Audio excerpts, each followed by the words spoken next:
Chuck Fresh, the PCGYN. This is Computer Care Clinic's tip of the day. CNET has a terrific, they've got a lot of terrific articles on CNET. If you haven't checked them out, definitely recommend browsing their website for lots of computer and electronics tips. And today we're going to talk about surge protectors and power conditioning. We get so many questions. Should I get a surge protector? Or, you know what, my computer blew up, but I had it on the surge protector. Shouldn't that have saved it? But in most cases, no. And here's the difference about power protection. Just a real brief layman's overview, just so you know the differences in the terminology and what each of these things can do and what they cannot do. So it starts with a surge protector, basically the power strip that you'll find anywhere. You can find them at all the big box stores, all the office stores, and just about any store for that matter. You can get it at your local drugstore now.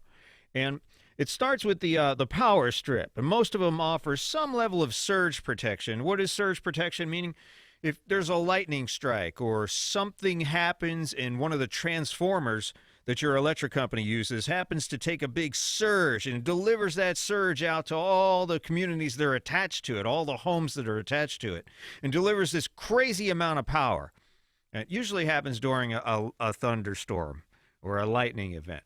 And it sends all this giant power through there. Well, this thing is supposed to take the hit rather than having your electronic equipment get fried. So basically, it's an intermediary. It's something in there to take the hit and sacrifice itself so your electronic stuff gets to live another day. Do they work? For the most part, they pretty much do. Some of them offer warranties on your stuff if somehow the thing's able to arc or get around it or through this thing, which does happen. It doesn't matter how much they cost you. It's all power strips, even surge protectors do have the capability to have, if it's a big enough surge, it can arc across and get through just about anything.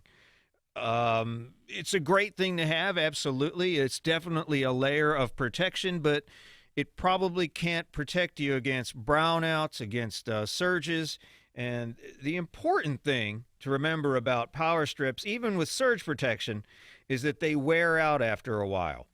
The CNET's article tells us here they don't last forever. During a big power event or a surge, they'll start to wear out. The circuitry inside them actually begins to fail because it's sacrificing itself for your electronics. But it won't tell you that it's not working sometimes. Sometimes it won't be able to provide as much protection as it did when it's new. So some people recommend replacing these things every 6 months. Some people do it every season. It depends how much money you have wrapped up in your electric equipment and how much it costs to replace it, and if you have insurance and all that stuff. So surge protectors, highly recommend. But if you want to go one level up, what you want to do is get into a line conditioner. Now, companies like Furman, probably one of the most popular ones, will do something and they will take it one step further than a surge protector. It includes surge protection, but it actually monitors the power and makes sure that you're not having any weird power surges or brownouts. Kind of gives you a little bit of a temporary protection against electromagnetic interference and heavy-duty power surges. So these have capacitors inside, stores a little bit of power, and tries to condition that power, why it's called a power conditioner, to as close to a sine wave as it can. Then you can bump up to the, as you see, a lot of these things are rack mounted. These are typically found in, we used to have them in nightclubs, but a lot of computer servers run these things too.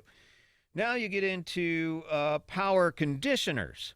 And what this does is it has the capability inside in its electronics to kind of level out that power into a sine wave, or as close to a sine wave as a really good, all power is in frequencies. And again, without going too deep, we always end up confusing people, so I'm trying not to do that anymore. And it's really hard to take a step back from this stuff, but I'm trying. So what it does is it conditions your power and tries to get it as safe as possible, something that your electronics are built to work with. And of course, you get into a couple $100s in these things, you could spend thousands on them once you get into the power conditioner. And they have a whole bunch of outlets here, and some of them you can even plug in your cable and stuff, and we'll talk about that in a minute. And then at the top of this ballpark here, at the top of the gig, is your UPS, which is an uninterruptible power supply, which a lot of people have, which is a great thing to have. But most of the consumer grade ones are typically, they're really not power conditioners. It's something that will help you stop an instantaneous shutdown, meaning if you're recording something in a recording studio, it gives you a few minutes to shut everything down, save what you're working on, and computers also, which is very, very helpful. So what these guys do, the upper level, the UPS with a line conditioner, and again, these are professional series made by companies like CyberPower and other companies, which you can find online very easily. This particular one's just about $500. This is a UPS, an uninterruptible power supply, but it's also a power conditioner. So it's constantly monitoring the electricity comes from your electric company, making sure it's a good sine wave, and also in the event of a brownout, meaning when the power actually dips between your 110 and 120, it can actually provide a little bit of a boost so it levels it out at 110, because you can get damage from being underpowered also, and also from the surge that comes in after you're being unpowered or underpowered. And also, if the power goes out, this provides a little bit of time, again, so you can turn your things off normally and avoid damage to hard drives and recording equipment. So we start out with the power strips, and then we kind of jack along through the power conditioners, and then we end up with the UPS with a power or a line conditioner, which is probably the top dog. If your electronic equipment is very, very important to you, then you probably want to invest into a power conditioner with a UPS. So if you have any questions or any comments, please leave them in the comments below. Please like and subscribe, and thanks for watching.